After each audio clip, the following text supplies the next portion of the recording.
que tú me pidas,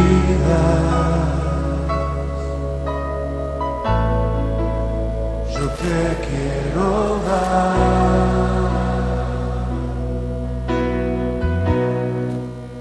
Gloria a Dios. Padre, te alabamos, te bendecimos, te glorificamos, Señor, porque eres esa fuente de agua viva que nos da cada nutriente que necesitamos, oh Dios, para crecer en conocimiento, para vivir una vida, oh Dios, conforme a tu voluntad. Padre, yo bendigo cada persona que en este momento espera de ti, Señor, esa respuesta a sus peticiones. Señor, yo te pido que tú pongas, Señor, la fe en ellos, Señor, de que puedan deleitarse en tu presencia. Oh Dios, para que puedan, Señor, Padre, recibir de ti, oh Dios, el concederle, Señor, las peticiones de su corazón. Bendícelos, Señor. Señor, yo intercedo por aquellos que están postrados en este momento. Oh Dios, aquellos que les falta salud. Señor, ahí donde están. Señor, yo sé que tú estás con ellos. Señor, si no te conocen, permite, Señor, que su corazón sea abierto en este momento, Señor. Y que su fe sea suficiente para que tú puedas entrar a su corazón. Y que ellos puedan reconocerte como su Señor y Salvador. Oh Padre, sánalos, Señor. Sánalos. Padre, y aquellos que emocionalmente se encuentran devastados. Padre, una fuerte depresión. Padre, que sus vidas, Señor, no tienen sentido. Oh Padre, que en este momento no tienen ni siquiera deseos de levantarse. Oh Dios, Padre, aquellos, Padre, que están en alguna adversidad, viviendo alguna situación difícil. Oh Dios mío, seas tú, Señor, propicio a ellos en este día. Bendícelos, Señor. Padre, levántalos. Muéstrales, Señor, tu verdad, tu camino. Oh Padre, encamínalos, Señor, por el camino que tú has escogido para la salvación de ellos. Padre, todo esto te lo pido en el nombre de Jesús. Amén y amén.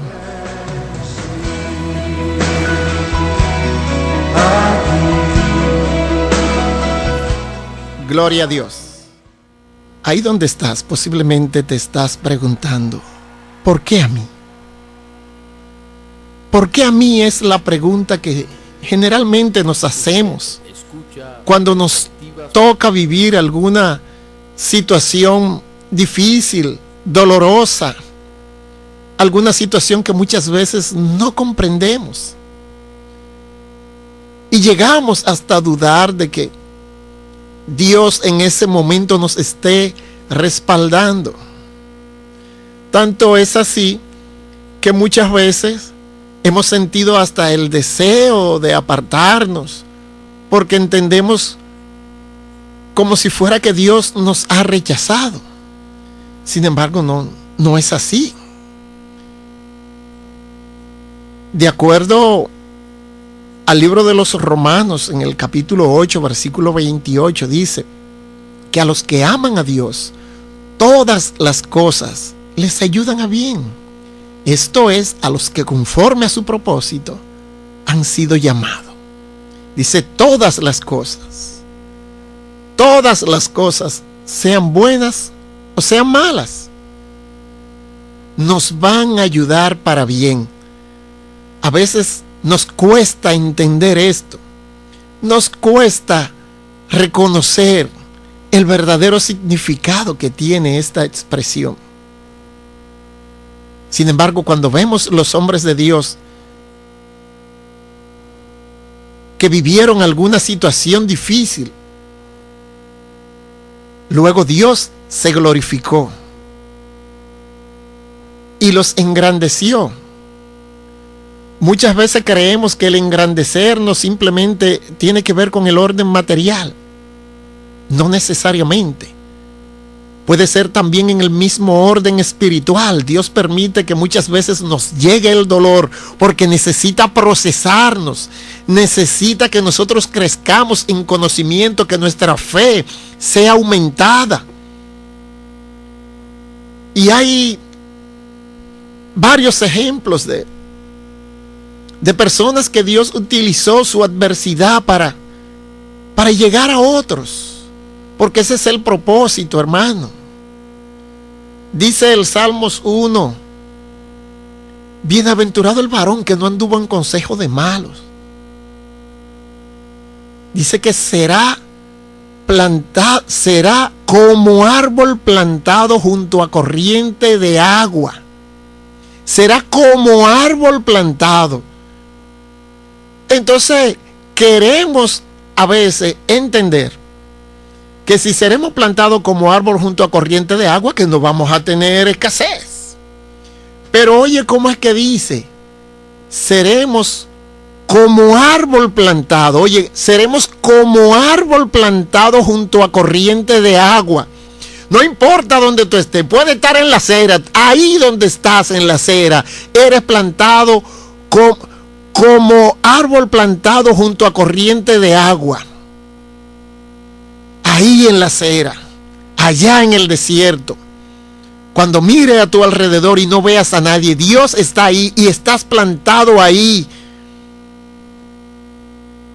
Como ese árbol que está junto a corriente de agua, que da fruto a su tiempo y su hoja no cae. Y eso podemos verlo en el libro en el segundo libro de los Reyes, en el capítulo 5, específicamente en versículos 2 y 3. Habla de una muchacha hebrea que fue raptada por bandas de los sirios que en esa época invadían a Israel, y fue raptada y llevada a Siria. Y ella llegó a trabajar como sierva a la casa de un general llamado Naamán. Y a veces vivimos esa situación. Imagínese, mire, si usted puede trasladarse en este momento a ese escenario y poder entender lo que le tocó vivir a esa persona. Y Dios estaba con ella. Pero cuando llegó a la casa de Naamán, ella no se puso a quejarse, por lo menos la Biblia no relata eso. Ella aprovechó esa circunstancia para hacerle saber, porque llegó a esa casa y el hombre de esa casa estaba enfermo. Ella no se puso a lamentarse lo que había estado padeciendo y cómo había llegado, sino que ahí donde llegó, lo que le dijo a su ama, que si su señor fuera el profeta de allá de Samaria, que era Eliseo, él lo sanaría. Y es ahí a donde quiero llevarte, porque muchas veces el dolor, muchas veces esas situaciones dolorosas que nos toca vivir, esas situaciones de escasez, nos retraen de tal forma que no podemos ver nuestro alrededor. No podemos ver a las personas que están sedientas. No podemos ver a aquellos que verdaderamente necesitan conocer a Dios, y simplemente comenzamos a preguntarnos: ¿por qué a mí? ¿Por qué a mí? ¿Por qué me ha tocado vivir esto? Si Dios lo que me ha prometido que me va a bendecir, ¿cómo es que Dios me va a bendecir si cada día estoy peor? Precisamente por eso es que sufrimos más. Porque nos ponemos simplemente a preguntarnos: ¿por qué a mí? Y no vemos que Dios ha permitido eso para que nosotros utilicemos el conocimiento de la palabra para sembrarla en los corazones de aquellos que no tienen a Dios. Esto mismo ocurría con David. Y David, después de haber sido ungido como rey, o para ser rey, para ser más específico, le tocó vivir muchas adversidades. Pero ¿qué pasó con David? ¿Por qué pudo soportar? Porque David estaba como árbol plantado junto a corriente de agua. Y este sufrimiento, este padecimiento que le tocó vivir durante todo ese proceso, le permitió a él escribir todas esas esa gran cantidad de salmos en los cuales nosotros buscamos refugio cada día, usted y yo. Y él, en medio de ese sufrimiento, de esa angustia, de ese dolor, llegaban momentos en los cuales se desesperaba humanamente, como le pasa a usted o como me puede pasar a mí también. Pero en ese momento de desesperación también se refugiaba en la misma palabra, en la promesa que Dios le había dado, y volvía en sí, porque él sabía en el Dios que había creído.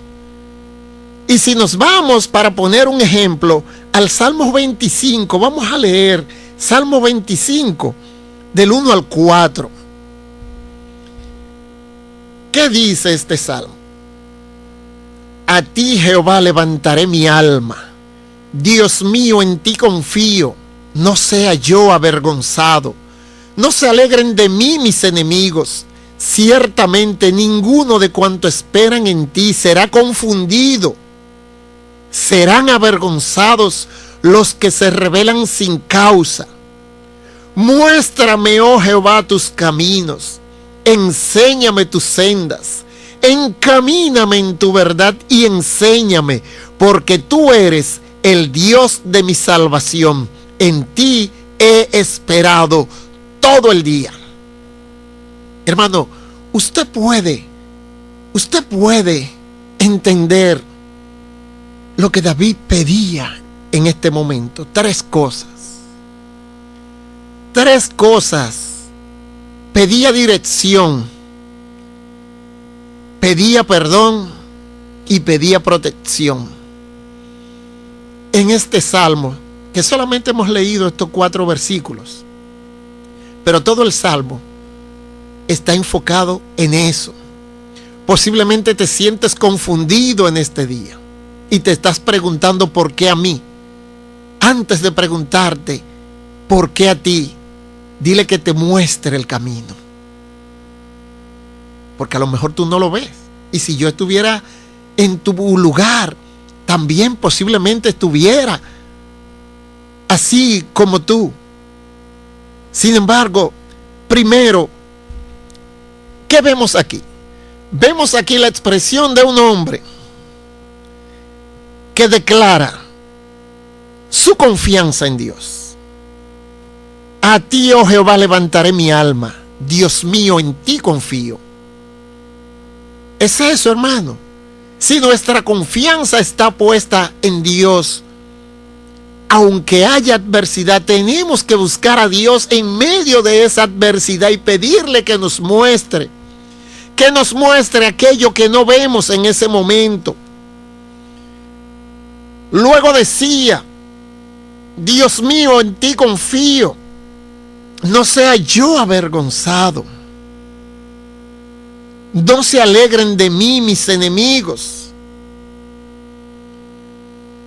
Ciertamente ninguno de cuanto esperan en ti será confundido, hermano. Y aquí está la clave. Ninguno de los que esperan en Dios serán confundidos, porque estarán confiados. Y aunque estén en un lugar totalmente desolado, serán como árbol plantado junto a corrientes de agua. Aún en medio de esa adversidad, en medio de esa condición en la que te encuentras hoy, eres plantado como árbol junto a corriente de agua que da fruto a su tiempo y su hoja no cae. Pero tu confianza necesita que esté puesta en Dios, a través de Cristo. Es que tus ojos estén puestos en Jesús, autor y consumador de la fe. Es ese, hermano. Y luego decía, muéstrame, oh Jehová, tus caminos, enséñame tus sendas, encamíname en tu verdad y enséñame. Oye, no solamente que le muestre, que lo encamine y le enseñe. Muéstrame Muéstrame, oh Jehová, tus caminos. Enséñame tus sendas. Encamíname en tu verdad y enséñame. Es ahí donde necesitas pedir esa dirección. Con esas tres cosas: que te muestre el camino, que te encamine y te enseñe. No comiences a cuestionar, no sigas cuestionando lo que has estado cuestionando. Es el momento de reconocer que esta palabra ha llegado a ti para darte aliento. Ese aliento que necesitas porque Dios ha visto en ti esa confusión, que te has detenido, te has estancado solamente para quejarte, para cuestionar. ¿Por qué a mí? ¿Por qué a mí? Es el momento de levantarte, hermano. Es el momento de mirar a Cristo. Es el momento de entender que ahí donde está, hay algo que Dios quiere mostrarte. ¿Para qué? Para Él glorificarse. Y cuando volvemos al ejemplo de la muchacha, ¿cuántas personas cristianas, mujeres, que posiblemente por alguna experiencia dolorosa, quizá han sido abandonadas por su esposo, ha sido irresponsable y le ha tocado ahora ser padre y madre, y posiblemente está trabajando con alguien en alguna casa, no sé, o en alguna empresa, y en medio de la labor que ejerces, simplemente vives el día entero cuestionando lo que te ha tocado vivir, y no te has dado cuenta que a tu alrededor hay gente que necesita que tú le prediques, que tú le hables de ese Dios al cual tú le sirves, al cual tú le oras cada día, a ese mismo Dios que le pediste ese trabajo que te ha dado y te lo concedió, pero después del trabajo te has quedado estancado o estancada, solamente lamentando. Estás ahí para hacer lo mismo que hizo la hebrea. Ella no se lamentó. Ella vio la necesidad de Dios que había allí y le dijo que si su señor rogase, fuese donde el profeta de Samaria, él sería sanado. Asimismo, esta palabra te la envía Dios para que sepas que ahí donde estás, que dejes de quejarte, que dejes de mirar tu amargura, que dejes de mirar tu condición y que mires a tu alrededor y que les hables a aquellos que no tienen a Cristo en su corazón de lo que Dios puede hacer con ellos. Posiblemente para eso te ha llevado Dios ahí. Posiblemente para eso, y cuando tú te deleites hablando de Dios, Dios seguirá obrando a favor tuyo y ese proceso lo superarás sin darte cuenta. Es ahí donde Dios te ha llevado y te ha plantado como ese árbol junto a corriente de agua. Aún en medio de esa condición, estás plantado o plantada para dar frutos. Y el estar plantado significa estar firme, estar arraigado. No es lo mismo estar puesto, colocado sobre algo, que estar plantado. Cuando estás plantado, estás firme. Así que si estás ahí y esta es tu condición, basta ya de preguntarte ¿por qué a ti? Dios te ha llevado ahí para algo grande. Así que en este día te pido que atesores esta palabra, que la hagas tuya y que comiences a dar esos frutos para los cuales Dios te ha llamado. Pero podemos ver también en la Biblia otra persona que Dios utilizó y le tocó padecer mucho, y es el apóstol Pablo. El apóstol Pablo, en Hechos capítulo 8, podemos ver que en la conversión de Pablo envía Dios a Ananías a orarle, porque había perdido la vista. Y Ananías estaba temeroso porque conocía la historia, el carácter de Pablo y su conducta que había tenido como fariseo. Y muchas veces Dios nos habla, el mismo Dios nos habla y nosotros vivimos cuestionando, porque Dios le hablaba a Ananías. Sin embargo, Ananías tenía temor de ir a hablar con Pablo, y tuvo el Señor que decirle a Ananías lo siguiente. Vámonos al libro de los Hechos, capítulo 8, versículos 15 y 16. A ver, ¿qué le dijo Dios a Ananías? Le dijo lo siguiente. Perdón, capítulo 9, versículo 15, 16.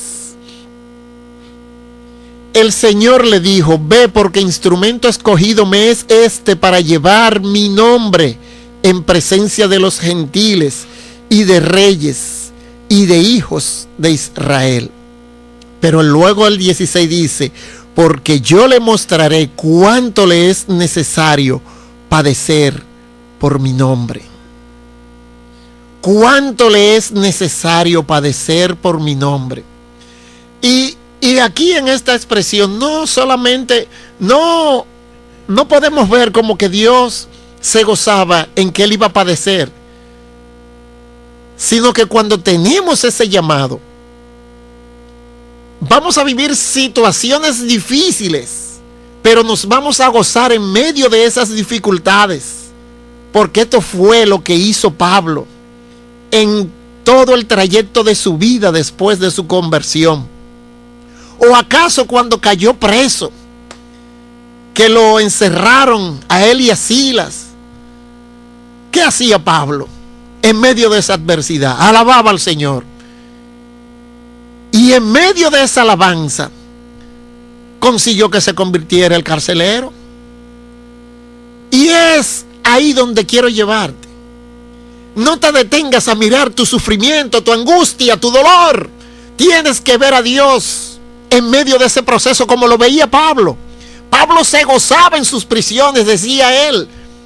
Se gozaba en las prisiones que padecía. Y cuando nos gozamos en las prisiones que padecemos, entonces podemos saber que Dios está en control. Y que todo, oye, que todo lo podemos en Cristo que nos fortalece. Que Dios te bendiga. Hoy te